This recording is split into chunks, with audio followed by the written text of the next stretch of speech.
Hey, what's up, everybody? Welcome to this week's edition of the Hot Seat. We're getting ready to get started in just about 30 seconds.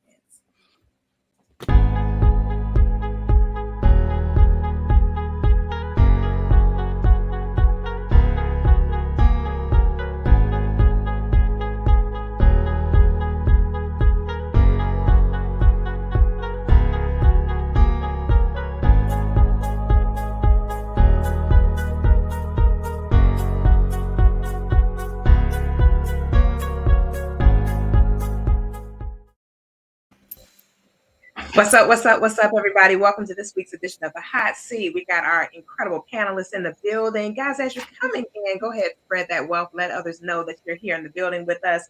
Our amazing panelists will be sharing to their platforms as well, so we can bring everybody to the yard and to the building. Okay, it's about to go all the way down, and we're getting ready to have a phenomenal conversation on tonight. All right, so Instagram is doing something a little crazy. I don't know if anybody has done their live stuff on Instagram, but it's tripping. Anyway, well, good evening, everybody. Yeah, it's doing some kind of weird update, but y'all know how social media it is. It's always updating or doing something. But anyway, welcome into this week's edition of the Hot Seat. I am your hostess with the mostest, P. Koffe Brown, and as always, we have a phenomenal panel of thought leaders with us on tonight.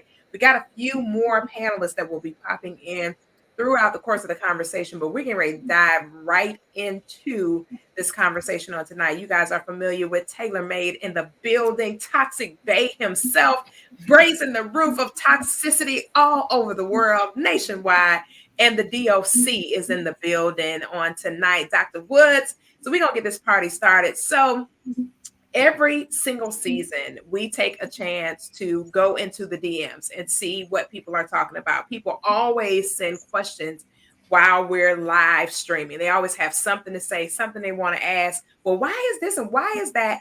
And so on and so forth. So most people don't want to ask it while we're hot in the thick of things on the show. So they ask it where? In the DM. So we're going to go to some questions from the DM. We had quite a few questions, but we wanted to pick out a few that were a little bit interesting to have some conversations with about tonight, rather.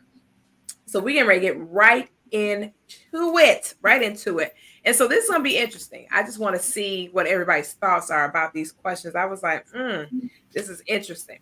So here's one that kind of took me kind of like, this is one I always kind of be like, I don't you like want you want our honest answers tonight? Yes, because this is one I really don't like to get involved in, but it is a really legitimate question. And I'm sure a lot of people in this scenario, they kind of really want some honest answers to this thought.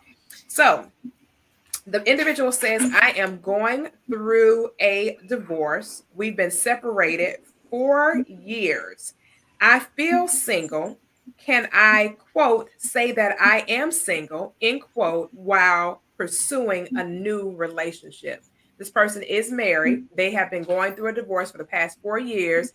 And they want to know, is it okay for me to identify myself as single while pursuing other opportunities relationally? I say no.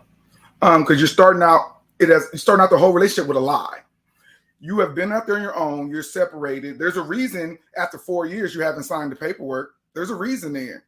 I don't know if it's monetary or if there's some emotions there or the kids, but that person you're dealing with needs to know full disclosure. So it's starting out with a lie because you're not single. You are still married. Now, if you tell them and they still choose to mess with you, all power to them. I'm not mad either way because you have been by yourself for 4 years. But telling them you're single is starting out the relationship in a lie. Taylor, what you think? 100% I agree. I mean, what does the legal document states? That you are married. So I think that is best because I used to be married.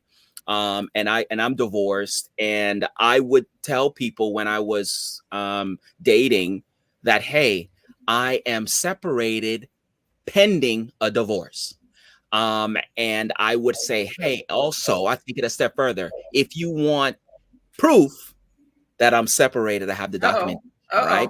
Yeah, because some people are separated or they might tell you they're separated and they're not, right? And so I would always reassure that I'm, pending a divorce, because you got to put that in there. Yeah, anybody could be separated. You could be separated because you had an argument and you guys get back together. But I'm separated, pending a divorce, and here's my documentation to show proof. So no, if you are married, you are married until the judge signed the documentation. And with so many people nowadays, I've heard it 25 billion times. He said he was separated. Now, the people who are really separated trying to move on with their life can't, because all the people who lied. And then over here, you got the people, who are out here trying to play the field, messing up any potential. Because people are scared to even date separated because the world's full of liars. And nobody, but don't start it out with a lie. If that's what it is, that's what it is. So in essence, kind of like based on your responses, it sounds like people need to just chill while they're separated. No. I'm not gonna say that either. Okay. No, because that's a lonely existence.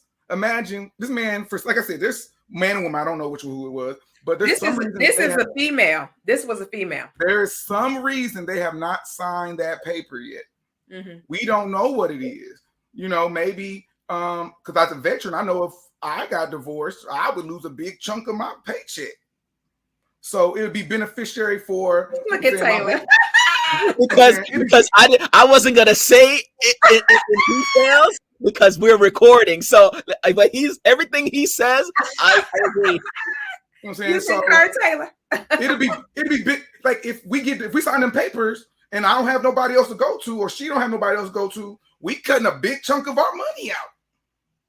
So monetarily, it makes more sense. But people don't understand that. They're not thinking about these different circumstances. They're thinking you playing the field or you doing somebody dirty. No, that's why I said go in there and just be honest. If they choose to deal with you, they choose to deal with you. If they don't, it wasn't meant for you. All right, so we're moving on to the next question. Now, this is a juicy one, y'all. This one is real juicy. I'm trying to behave tonight, man. Listen, this one right here might cause you to not behave. This might be the one. I am currently sexually active with more than one person, but I am not committed to anyone. Do I have to divulge this information? Ooh. Taylor, look at him eyes. Taylor looking like, Hold on, read it one more time. I am currently sexually active with more than one person, but am not committed to anyone. Do I have to divulge this information? Taylor, you go ahead and hit that one first. Come on, Taylor, because Taylor hit somebody. I hit it. I hit it. Come on, let's just be honest. Like when you're on a dating website, right, and you're talking to multiple people, is that the first conversation you have with the person? Hey, I'm talking to multiple guys. No, it's just something that's automatic. If you are talking to me, and if it's friends with benefits, guess what? There's kind of a rule with friends with benefits, right? Or if there's no commitment, there's some kind of rule. I don't ask you your business. You don't ask me my business. And we're only living in the present, which is the present moment of the agreement. So like that afternoon, that evening, the present moment could be like this next 2 hours. Wait a minute, Taylor. So you basically what you're saying is if I'm just kicking it, whatever, and I'm sleeping with Tom, Harry, Jack, Jim, and Bill, all that's none of your business, is what you're saying. Unless you ask me. Keyword. I don't know, man. I'm not with my man on this one, man, because I don't want to end up on Maury and sitting there asking I'm 1 out of 25 or something like that. So it depends what the circumstances are. Like, I have a friend, they out here, they do what they do. I'm not mad at them. You know what I mean? But but when it comes down, one person is just knocking, rocking boots, and the other one's making love all in the sheets. So I'm not going to try to lead nobody on. So, if the relationship feels different, if we both have an understanding, maybe. But if there's no understanding, I don't want to be led on. I'm not going to want to lead somebody on. But there's no relationship. Keyword. It's not a relationship. People be playing that. They use that as an excuse. I'm saying me and Koffe, we cool, we just friends, platonic, ain't never been nowhere, ain't going nowhere, but we're in a relationship. Our relationship is called friendship. So there's always some form of relationship in it. All I know is everybody on this call have not disclosed everything to a person that they were talking to. I'm saying, but when you go to that next level, I don't know, maybe because I But know Koffe didn't say that, a though. one night stand. Koffe No, didn't but say. it said I am currently sexually active with more than one person, but not committed. Do I have to divulge this information? We don't know enough about it though, because has she been talking? Is she dating one dude? Okay, like I'm just gonna be real tonight, right? So I'm at the carnival the other night with my family. We out here. I'm trying to win the missus some stuffed animals and stuff, right? I'm saying me and the gentleman next to me look to the right and we see a booger wolf. Y'all know what a booger wolf is? No. I'm saying a booger wolf is a creature of the night. Like Little Wayne is a booger wolf, right? And this booger wolf had this fine lady with him. You know what I'm saying? So a booger wolf is a guy that's not attractive? Women, man, ain't no, I'm saying, you're a booger wolf. You're just not attractive, period. Not at all. Okay. No, because you could be a 4 and be okay. We're talking about this dude has some deformities, but his woman looked like a model straight off the video set. All right. So to her, they could just be friends. Because I know that, man. I told my kids, this is how you get a woman, man. Just have all them you want. They don't care what you look like. But to him, that could have been his main boo. And don't play that, man. You know what I'm saying? Tell him what's up. He's still probably going to take you. There's sugar daddies out there. They know what they're doing. But if you're going to have 50 partners, you should respect me enough to be like, hey, man, I'm kicking it with somebody else. You ain't got to give all the specifics, but at least let them know so they can make a choice. Something's only wrong when you take away somebody's choice, man. Now, you know what, Taylor? Now, I will say this, and I don't know if Jason can chime in because Jason over there on the highways and byways and stuff. I don't know. I ain't talking to Jason right now anyway, right? Because, a couple weeks ago, he didn't even call a brother back. He ain't called a brother back a couple weeks ago? And you tripping about this from a couple weeks ago? Ain't y'all getting ready to write another book together? Write another one. Another one. And I'm trying to put this man on. He ain't gonna call me back. I thought we were better than that. Why you had to put my business out on international airwaves there, bro? On international airwaves, I was waiting on you. I was all stood up. I was over there in Trinidad and Tobago looking stood up like a date. I'm like, I don't know. Just bring me some butter, please. that really was a slip of my mind. I completely forgot about that one, to be honest with you. I'm calling Pete to make sure you okay. Is he okay, man? I'm more worried about your health. Is he okay, man? I'm just wondering. He didn't show up at all. I thought he would at least hit me up and say, hey, man. Do you see how sad this is, Taylor? You see how sad this is? We try to find out. People, but I had to give him a hard time because I haven't talked to him since. So I gotta give him a hard time. But I think this is a sticky question because it's a very sticky question. But here's where my concern lies for something like this, guys. When it comes to sex is more than I'm talking to Taylor, I'm talking to Adrian, and I'm talking to Jason. Talking to Jason, talking to Taylor, talking to Adrian, and not swapping DNA, that's a whole different scenario. But if I am swapping DNA and I'm intimate with all these different individuals, I am not only putting myself at risk and in harm's way, I'm putting all these different people at risk. And I do think in order for somebody to be able to make a well-informed decision as to whether or not they want to be a part of a harem, they need to know that they are part of a harem. Because when I don't know something and then I find out something later down the road, we never know how a person is going to react to that information is what my concern would be. Because toxic bait. I mean, Taylor, you the king of toxic bait information. Yeah, but I think that because I was in law enforcement, we're talking about divulging an information. Is the person required to divulge that information if you're not? No, there's not a requirement. There's a hope of integrity, though. Yeah, no, 100%. Well, 100% in everything that we do, right? To be honest, to be upfront, to divulge that, you might have a child on the first date, but people don't, right? So it's one of those things on you have to take the responsibility to ask the question. It's not for the person that's not divulging it. Is for the person that needs to know. So if you need to know if you're talking to somebody, right? Yeah. And you want to know if and there's no commitment, we just chilling, we kicking it, but you want to know if this person is sexually active, then I think that's a conversation to be asked, not to expect it to come out, right? Gotcha. So that's just my But 2 cents. my whole thing is, but when things slip, people, I have been, trying to be like P. Koffe when I grow up, and I've been life coaching the last 6 months, and I've ran into all types of people. People are into things that we're not aware of, or you may never have been aware of. And what you need to learn is when you're open with people, they will be more open to scenarios that you never aware, that you never thought could happen. But when you lie and then they got to find out later, that's when the anger comes in. That's when the distrust comes in. Sometimes you can tell a young lady, hey man, I'm kicking it with 2 others right now. She may be down with that. She may, but hey, but you at least gave her the choice before you put her in that situation. Y'all, look who in the building. Is that Charles Dixon? I ain't talking about these brothers no more, man. Charles, what's up? What's up, everybody? Taylor, you Chuck can be D, cool. Chuck D. Chuck D in the building. What's up, Chuck D? DJ Yellow over there.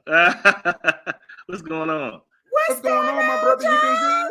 Yeah, I'm hanging in there, man. Everybody looking well tonight. That's what's up. Charles, we over here having a fight, and maybe you can help us. Maybe you can be the ref in the ring, Charles. Charles, with StreamYard, you have to actually share it on your page. It's not, I can't tag you like on the other platforms, so you have to share it on your page. But here's the question on the table. We're doing questions from the DM tonight. So the question on the table is, I am currently sexually active with more than one person, but am not committed. Do I have to divulge this information? But she's not committed? Right. Do I have to divulge this information? I mean, I think honestly speaking, when you meet people and when it's kind of like disclosed that, we're dating, but we're not exclusive, we're just basically hanging out, then it should be inclined in your mind that you don't know what that person is doing or capable of doing.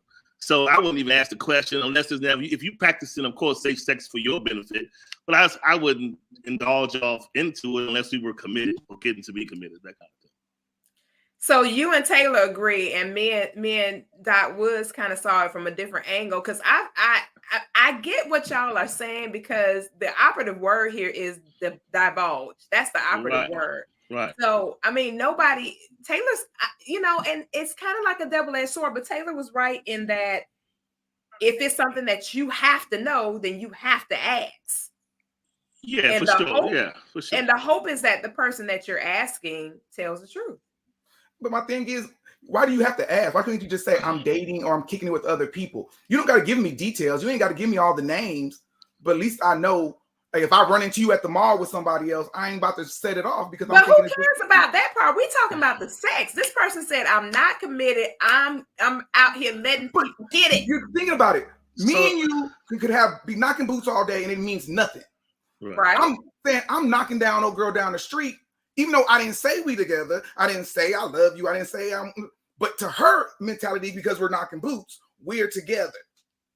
You know what I mean? You don't know what somebody else is thinking. And so that could put you in all kind of predicaments because he just that's true. That's going somewhere else though, Taylor, because women do have a tendency to think they're in a relationship and they're not.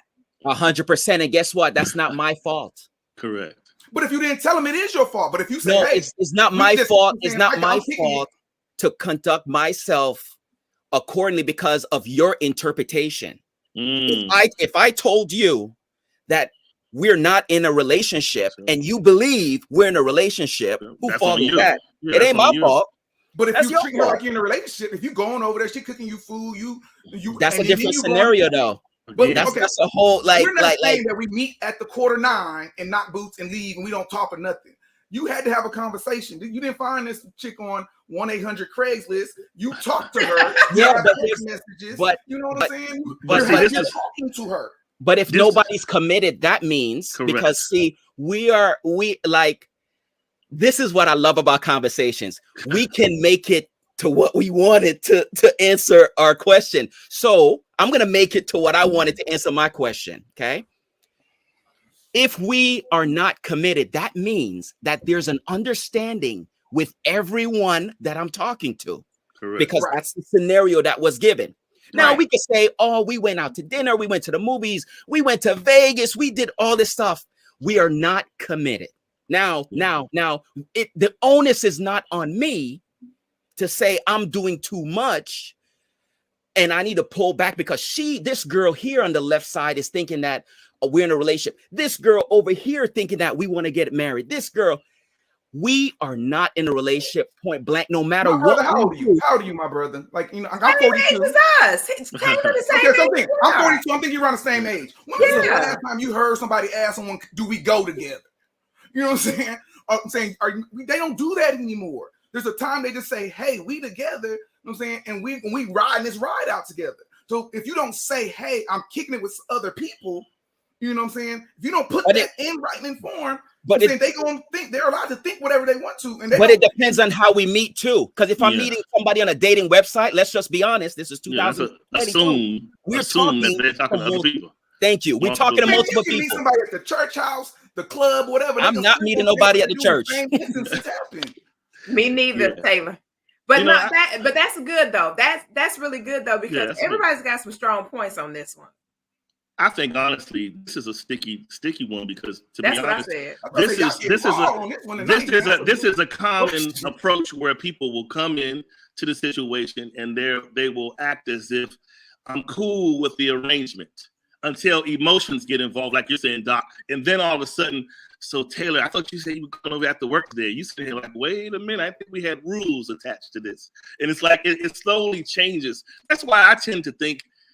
I don't care what people tend to say. It's like if we're human, if we're in the flesh, eventually playing the no accountability, the no connection, no big deal thing. It doesn't play off well, especially for the man, because the woman is primarily emotional. Now we got some men that are emotional too, but more than likely the woman will begin to get in the attitudinal department first before the man.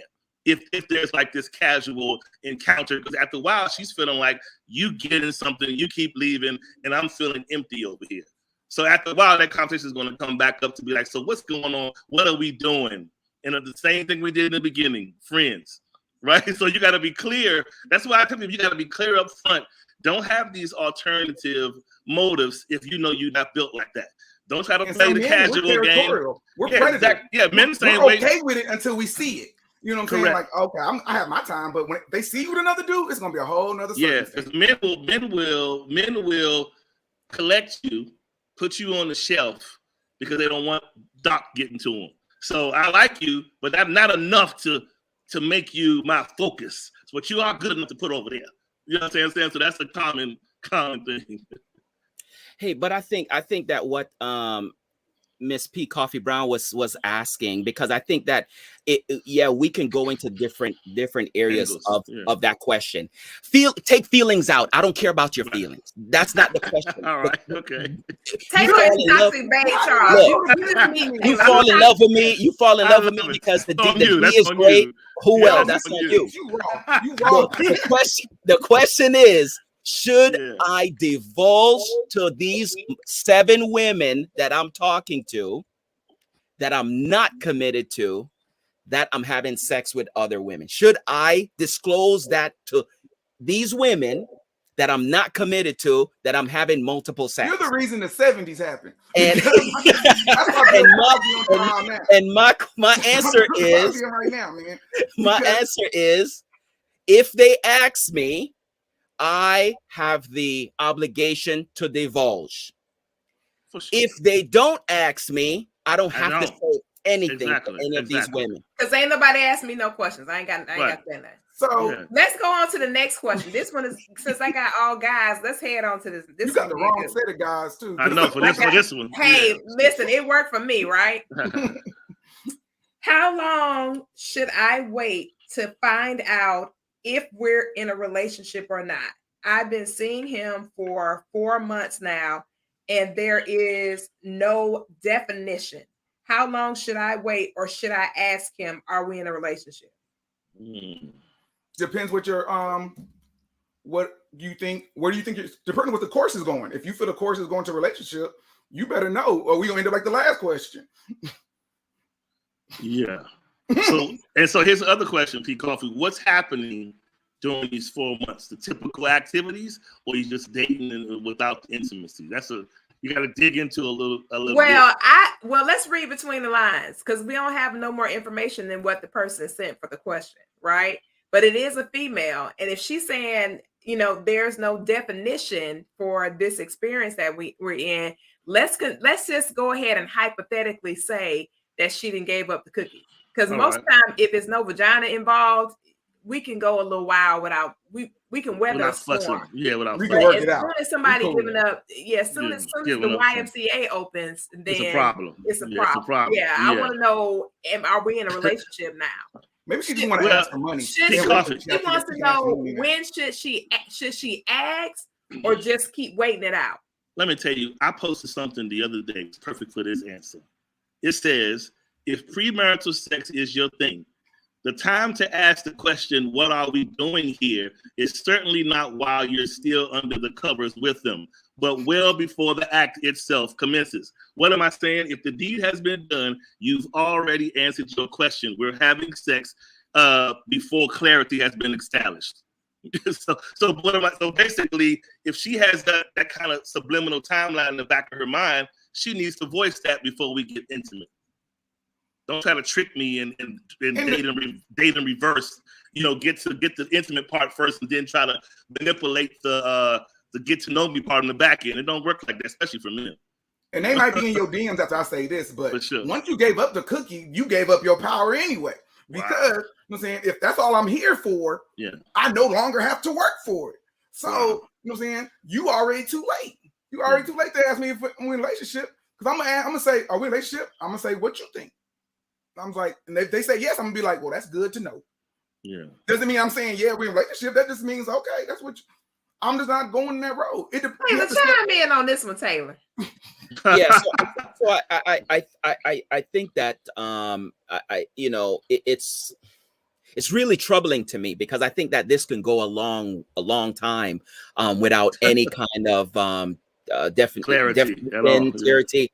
And I think those questions should be asked earlier. Like, are you looking for a relationship? And sometimes we don't ask those questions. We just meet somebody, we go out, we hang out, and we just going with the flow, right? And I think that she should ask. I think that she should, and maybe not because maybe he's not confrontational, and sometimes that might be that question tends to kind of back men up in the corner and cause us to run sometimes.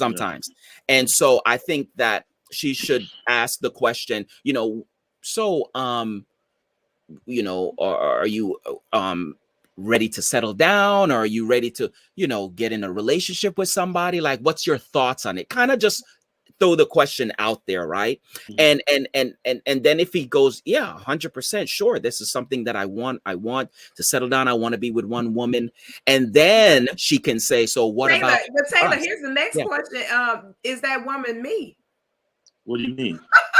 Because a guy can easily say, I want to be in a relationship, I want to be with somebody, whatever, but it might not be you. Oh yeah, for sure.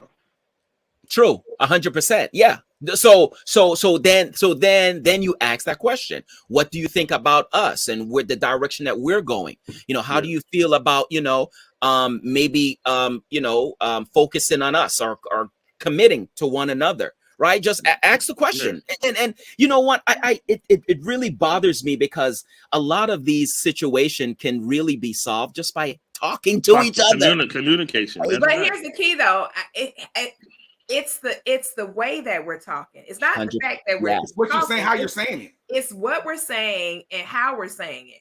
Because if you think, if I'm not cut and dry and straight to the point about you and me, and I'm talking in abstracts, and I do know women have a tendency to do this. We have a tendency to talk in abstract. But what do you think about this and that? Instead of saying, hey, what do you think about us in this regard? Or us as it pertains to this or that?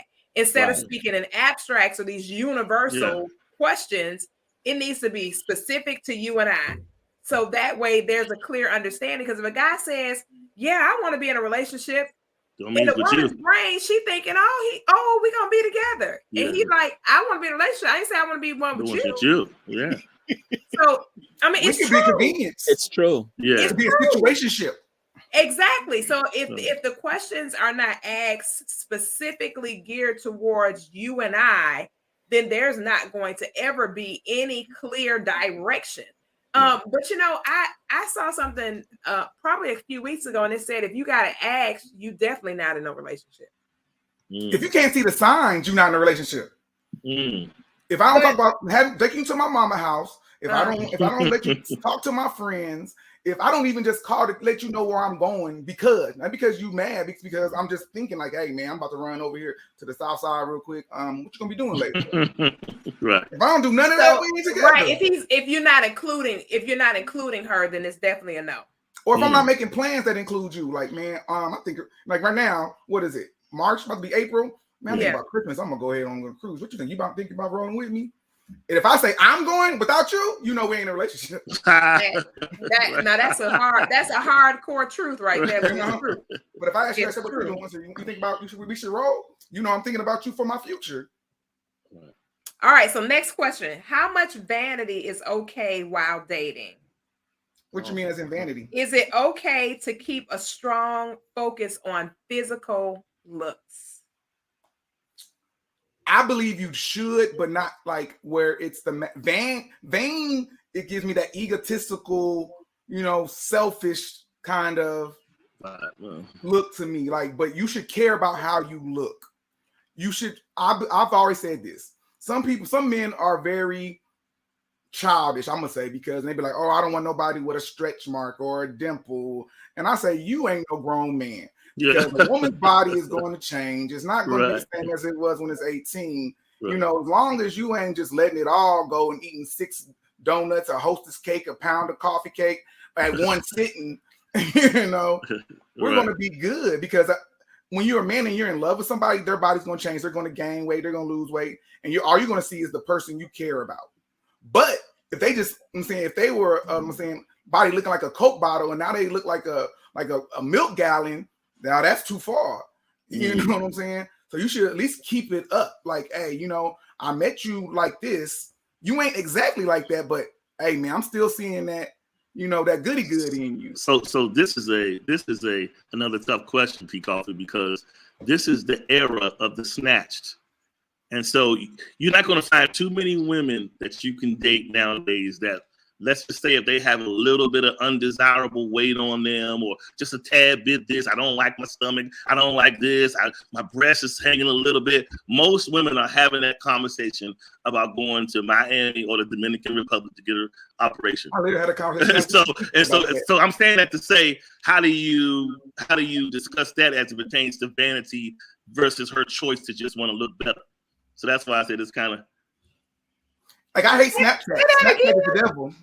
I said this is the era of women becoming snatched. Snatched means I got the BBL, I got the operations. What's it called, the mommy makeover? Yeah, the mommy, they get the butt lifts, all kinds of stuff that's happening nowadays. And so women, I do believe there are women that are taking it a step above vanity, because some women may look decent already, and it's already like, okay, so what are you trying to do now? And so then you have the women that's like, look, I've had my children, I've kind of carried around this undesirable weight, I have the opportunity to do it, and I just want to feel good about myself. So, where do you draw the line when it comes to that? And that's a hard question, because that's a hard question.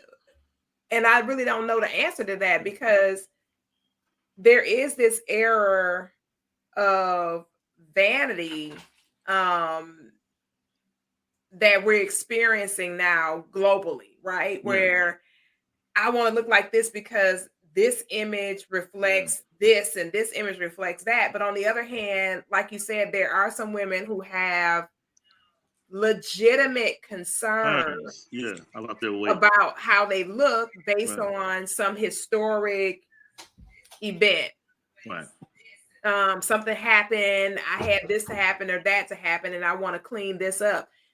But it's a thin line with that. And more so than not, it's the snatch thing, not so much a person trying to, bring out their best self, more so than it is, I want to have this superficial image for as long as I can.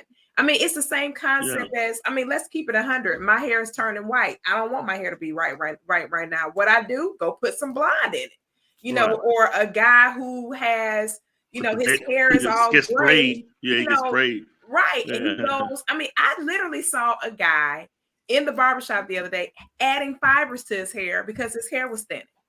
I seen somebody get their beard painted on. Yeah, and then it was another guy that came in after him, and they was painting his beard black. Yeah. So, you know, all of us have some level of vanity that we're trying to maintain, or you know, some level of youth. You know, we're trying to stay within the fountain of youth. I'm going to drink from the fountain as long as I can drink. But at some point, we have to accept the fact that our body has changed. There is a new definition. I am no longer 25. I'm going to have to really let this go and be good with, you know, where I am physically, where I am, you know, as far as my appearance and all this other kind of stuff. But I think the struggle is very real for people when it comes to aging, or when your body starts switching. I mean, when you have babies, there's nothing you can do about it. I can't even explain to you the kind of dramatics that your body go through with having children. It's just retarded. Like some things you're doing too much at that point, you know, but without, I don't know, that's a real sticky one, Charles. It's hard to like pinpoint that down or narrow it down to. So here's a good particular point. So on that same note, you'll see those same women, or at least some of you have a side of them that'll say, yes, this is self-love. This is a self-love journey. And they go and have these operations. And then, so it would make you think, okay, so if this is about you feeling good about you, when it gets done and you look great, why not just be content with what you have, looking at yourself and going about your way? How come it then turns into, let me go on social media tour, let me go to Beach X, let me go to this black and white party, let me do this, let me be half naked all day, every day. So that's where the vanity part comes in. It's like, so are you doing this for self-love, or are you doing this so that you can show your love? Which one, you know? Right. You see, people try to do too much, live your youth. What is it, glam mall? You trying to do glam malls out here. I'm telling you. Like I said, Snapchat is the devil. And most time I see to people who do these things, you look at their spouse, they don't look like that. And most times, most dudes I say, man, it's like, she just wanted it, man. I told her I didn't even really care. I hear that from dudes I don't think it is. I don't think it is the guys that care. I think it's us that care. You know, it's an unspoken competition. It's like Kendrick Lamar said something on he said, oh my God, what was on one of his songs, I want a woman who has some stretch marks or something. I need proof that you know. Wow. He did. He said he does a song that says that.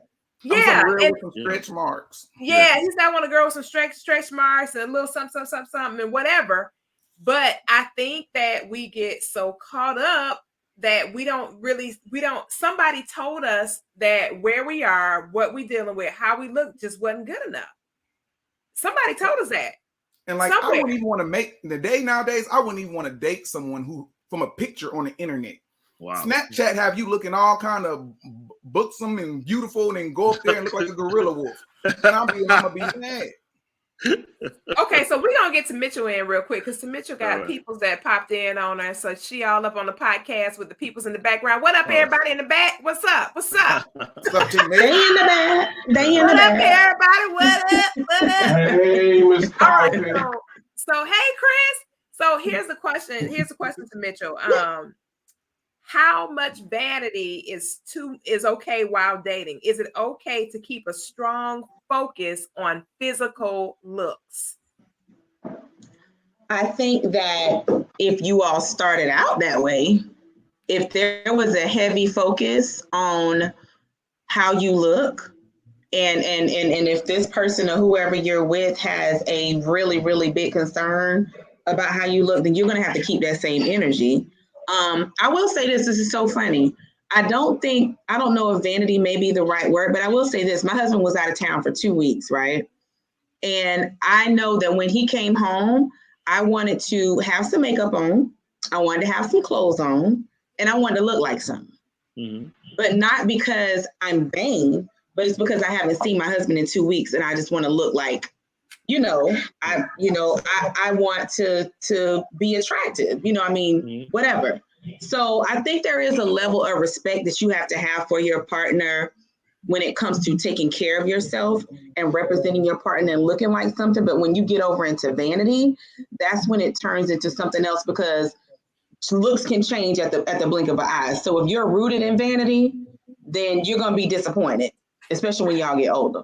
So I think that there's a certain level that is acceptable, but when you start getting overzealous about it and it becomes an obsession and that's all you think about or all you're focusing on, that's when it becomes an issue.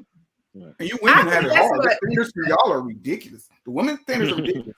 Because you're saying my lovely booby, you know what I'm saying? To me, she been getting kind of thick, you know what I'm saying? And I'm liking it. I'm like, So I've been calling her thickums. But then I had to remember who I was talking to. Right. So right. Ain't nobody want to be called thickums. Nobody wants to be called that. I need to use another word. When I say the word thickums, is what you say. I say, you think I'm making fun of you? Something? She goes, no. Because she know my wife.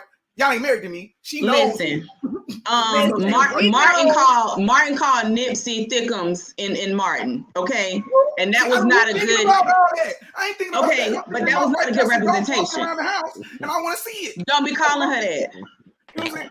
You ain't married to me. I know what I like. But you did say your booby. You did say your booby. You had to remember who you was talking to. Did you not say that? And I've been emphasized. They ain't listening to me all day because I said my woman. I had a conversation with my woman because I want her to know when I say that, it means that I'm liking what I see. Yeah. You know what I'm saying? And so I'll be like, hey, go bring that thickums here. Because I want to hold it, caress it. But I'm saying I don't want her to have none of that. I don't want her to get snatched, mommy makeover, nothing, because I'm in love with what I got. You know what I'm saying? And to me, she is, what I'm saying, she is in good enough shape, you know what I'm saying? Because I ain't running around no block, babe, and you ain't got to run a block, no block either. You know what I'm saying? So you are beautiful to me. Beauty's in the eye of the beholder. If I ain't holding you, I ain't worried about you. Wow. You know what I'm saying? Yeah. So Taylor, hop in, Taylor. What do you think about this concept, Taylor? Because when you deal with Toxic Bay Ministries, y'all, Taylor is the Toxic Bay expert. He literally no joke. This is what he does. He is a toxic relationship coach. No joke. No joke. So Taylor, when we talk about topics like this, I know you've addressed some of this stuff with some of the people that you've dealt with. When is it too much? When is the obsession with physical too much? Yeah, I think that it's really sad because I think that society has now based it. You ever went to the gym, like the fellas went to the gym, and you see guys doing just one curl and they're looking in the mirror. Yeah, for sure. What is going on here? Yeah. Focus on the curl. Why you have to look in the mirror to see are they looking at the form? Are they looking at how their I don't know, biceps or triceps is growing or forming? And then, so is this obsession of the gym? Great, this body. And then the women with makeup, we talk about narcissists, right? And how people are full of themselves. I think that, a lot of us have a little traits of narcissism because there's women that have to get up an hour and a half just for makeup. Just for makeup, we're talking, right? In a different world. And look, I'm not saying that's wrong. I'm not bashing anyone that has to do that. I'm just saying, it becomes bad and toxic, right? When you're not able to do those things and how you start feeling and reacting, right?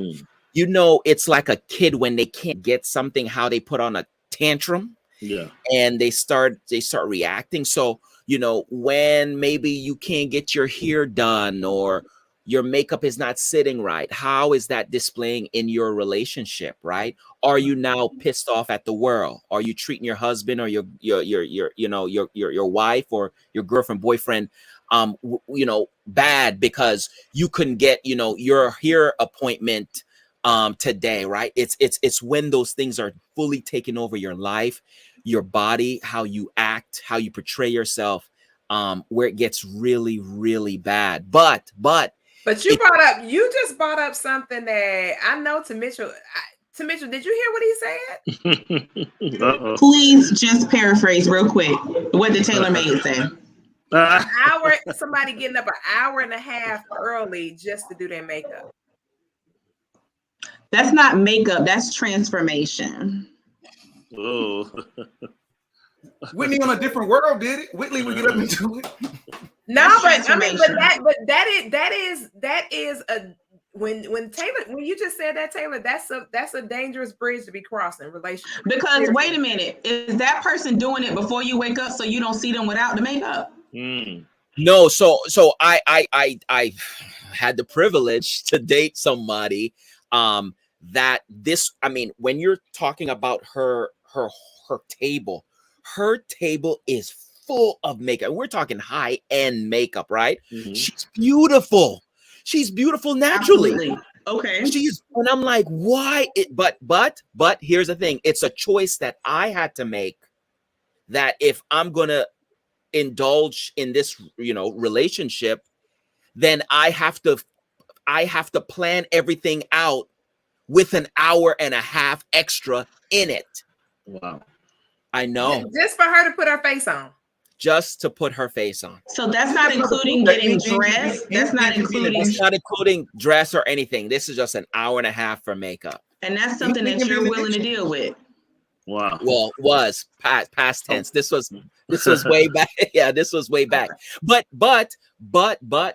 we're not talking about makeup too. We're talking about hair too. I remember when I was married, I was young. I was 19 years old, and I helped sewed my ex hair in. Like, I know how to do weave. I know how to needle. Hey, my brother. I know how to take it out. I didn't know how to plait, but I know how to sew it in, right? So I knew nothing moved. Nothing moved on that Saturday until her hair was done. Period. Point blank. But I had to, it was my choice to accept that or not, right? Mm-hmm. And so I accepted it, and I was a part of the whole mission. Wow. That is wild. But you know what? But you know something, like, I'm glad somebody asked this question, because that is, when you really start thinking about it and we start unpacking this whole concept of vanity versus, I'm just wanting to look my best. Like what Mitchell gave a great example. She was like, when my husband was coming home, I wanted to present myself, the best version of myself. I haven't seen him in 2 weeks. I want to go all out. He just got in, whatever. But what she did not say was, I put on a whole face of makeup. I went and got some more. I went and added some hair. I went and put on my push-up. I did all. She didn't say that. She basically said, all I did was I wanted to present a great ambiance for him to experience with me. But when you start crossing over to what you're talking about, taking an hour and a half, 2 hours to put on makeup and all that, that is something going on with a woman, honestly. If a woman is doing that, something is going on. It's a masking protocol. It's a masking. It is. And I feel that way too. I feel like there is something a smidge deeper going on, because for me, I can put on makeup in like 5 minutes. And some days I don't put certain stuff on. Some days I'm barefaced. Like for weeks, I may go barefaced. But I feel like that there may be something that's more so underlying if it's taken that long. Not even like hiding something in a malicious type way, but there may be something dealing with a self-image. Michael Jackson, that was a disease. The Jackson family had a disease. They did not like their appearance.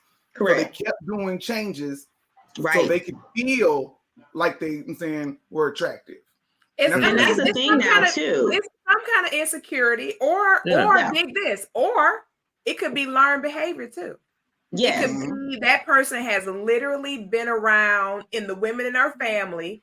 This is what they do. This is what I saw. This is what I've been taught. Right. And so I think this is a normal pattern of behavior. So I apply this as my normal because this is what I saw as normal. And it could literally very well be that nothing is quote unquote wrong with them, but what they had exposure to has dictated this behavior. Go ahead, Taylor. So some folks feel safe behind layers. Yeah, true. So, Go ahead, Taylor. Well, when we talk about the entertainment business, right? Yeah. When we have celebrities put on a lot of makeup Tons. and what have you. But not only that, they get plastic surgery done. I'm gonna be transparent, right? If I was in the entertainment industry and I had to keep feeding me and my family, right, and maybe I need to lose some, something right here. Would I get it done? Maybe I need to do something because I'm getting some wrinkles. Would I get that removed? Like, it's also pressure from the industry, right? To maintain this appearance. So like the Jackson 5, yeah, they had other issues going on, but they were global. Like they had to look to par. Now, I like Michael Jackson how he was, but then when he was transforming, I'm going to be honest with you, I accepted the new look, right? That new look, but then he went off in kind of a other area that I was like, I don't know where he's going with that. But I think that say for instance, television. When we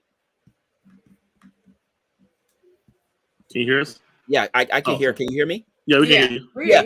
Say for instance, like television, right?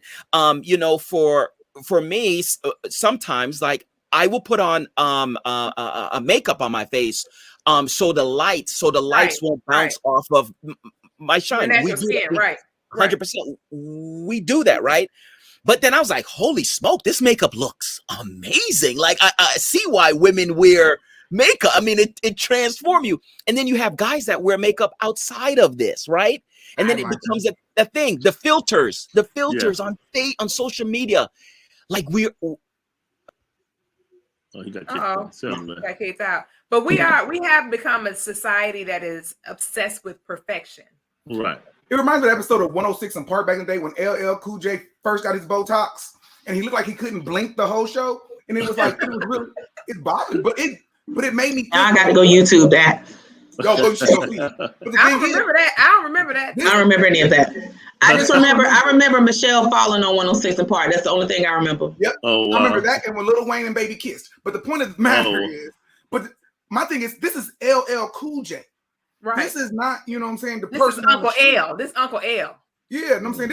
This dude has millions of women following him, and he feels that he must perfect his image and look a certain way. And that has to be that has to be stressful. And then trying to do it right. Because nothing bothers me more than them women who walk down the street, the two lines on the side of their face like this. Yeah.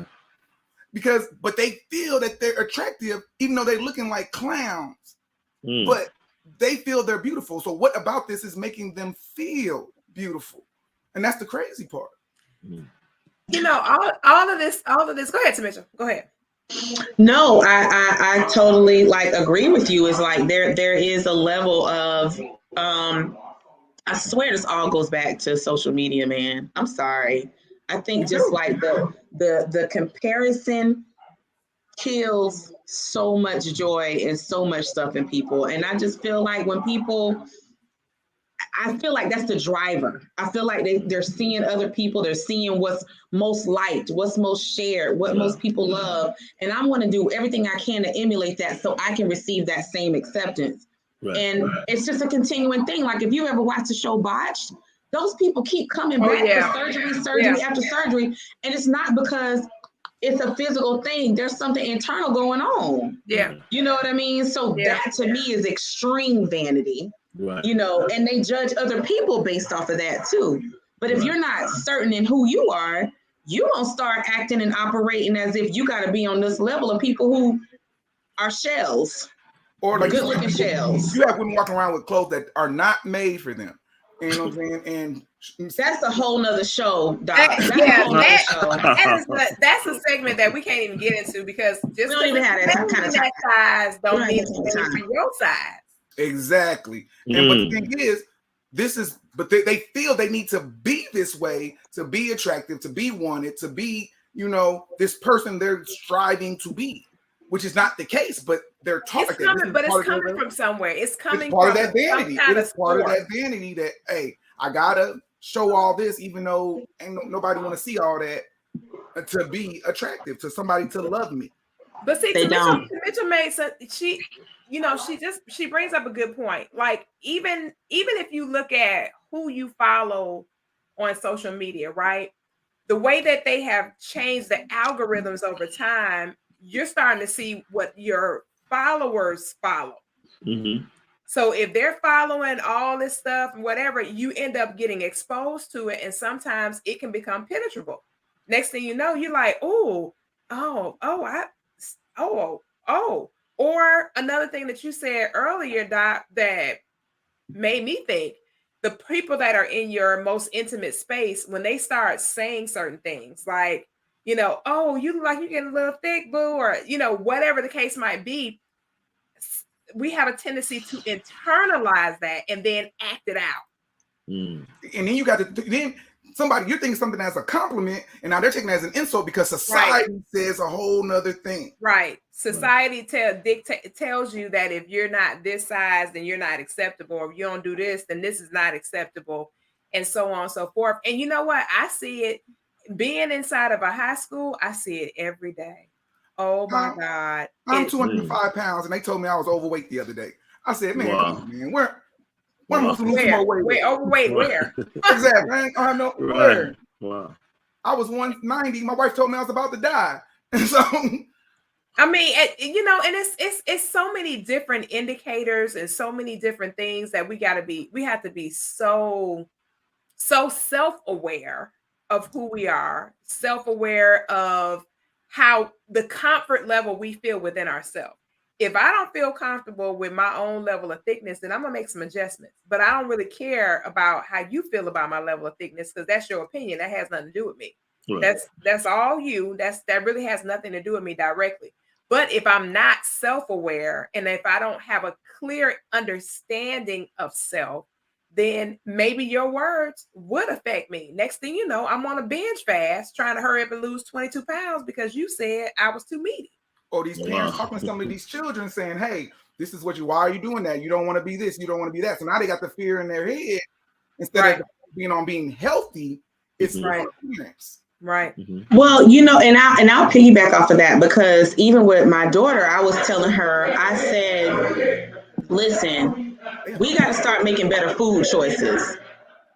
Hey, Taylor. I said, we got to start making better food choices, because you got to back up from the sugar and all these snacks, because that is unhealthy. But I'm not coming from a place of, you know what, you don't want to be on my 600-pound life. You don't want to do that. I wasn't coming from that place. Right. I'm just like, listen, you need to be healthier. I'm not going to support these type of habits, and you got to scale it back. But not in a way, like you said, Doc, that's going to make you self-conscious, because no, you are a beautiful person and you're amazing, but I don't want you to be unhealthy and see this progression and I don't say anything. I would be less of a parent if I just let you eat everything you want to eat. That's not cool. True. You know what I mean? So Taylor, you got kicked out of the church? Somebody kicked you out? No, it's just Messenger. I ignored the update, and then it just had a mind of its own. It said, you don't disrespect me. Oh, it said, no, you're going to take this update. What you don't do is take this update. So, yeah, I'm sorry. The update don't look right. The update got some vanity, too. Very much so. Anytime they kick you out talking about something, if you don't do what I said, then you got to, this is the results you're going to get. That's some vanity. You're right. But to Mitchell, you just said something that really, really is something that all of us can take a page from.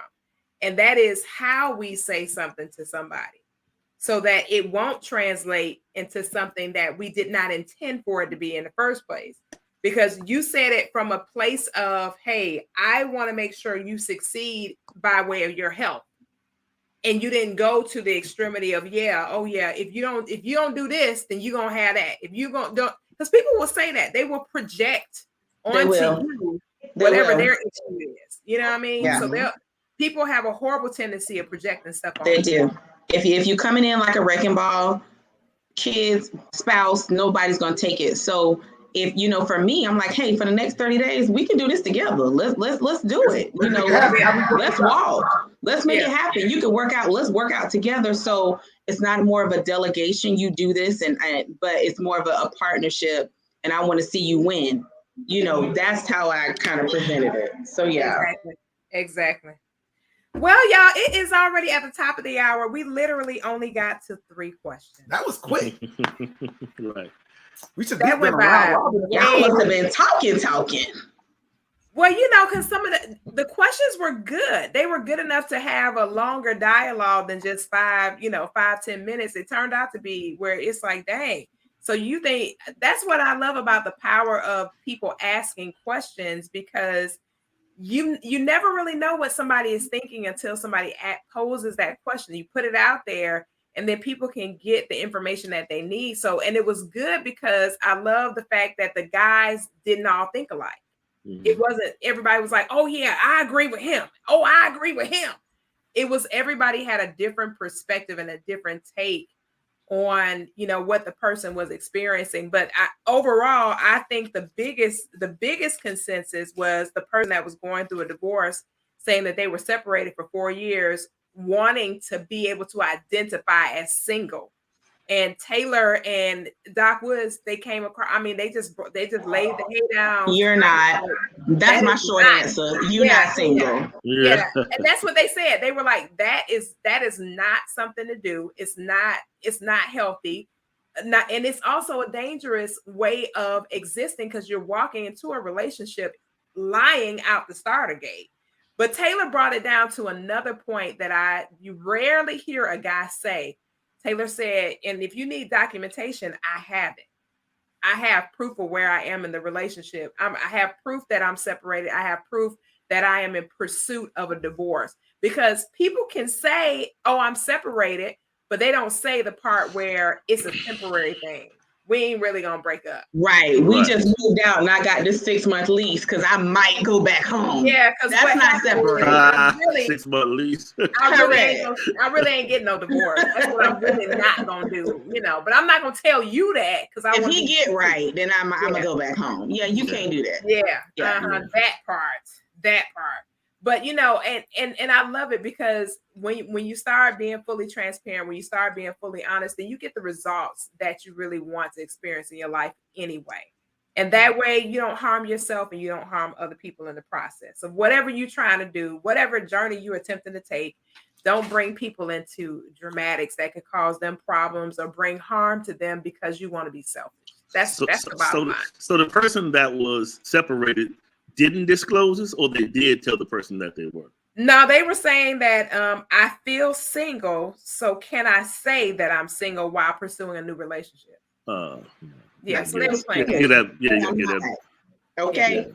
Yeah, they felt single, but your feelings ain't got nothing to do with that paperwork that says Mr. or Mrs. whatever. Right. And you don't know what somebody would accept if you're just honest with them. Some people will walk with that way with you anyway. True. Wow. Very true. Very true. Well, we are at the top of the hour. We really could go real much further into this, but we're gonna let y'all go tonight. We got some good people here on the East Coast, and we definitely don't want to prolong the time, but we will see you all back in the saddle again on next week. Who knows? We might continue with these DMs, because I got a whole bunch. Going down in the DMs. I got a whole bunch of questions that have still yet to be answered. Okay. Whole bunch of questions. All right, guys. So until next time, grace, peace, and blessings. Thank you to all of our panelists. Welcome, Charles Dixon. We didn't see he been in the all right. Good to see y'all. Good to see y'all. Building for like 2 years or something. He just coming out. I started to sing Diana Ross. I'm coming. It was called for a song, So welcome, Charles. It's so good to have you with us, Charles. We appreciate you being on with us tonight. Dope conversation. Hey guys, as soon as we log off, each of the thought leaders that were on the panel tonight are going to put their information inside the chat for you to be able to connect with them on your own time and get ready to holler at them. Toxic Bay was in the building. Doc Woods came in hot tonight. She got the whole family vibe over there. She still came to hang out with us. So big ups to Mitchell. And Charles Dixon is in the building. Of course, yours truly.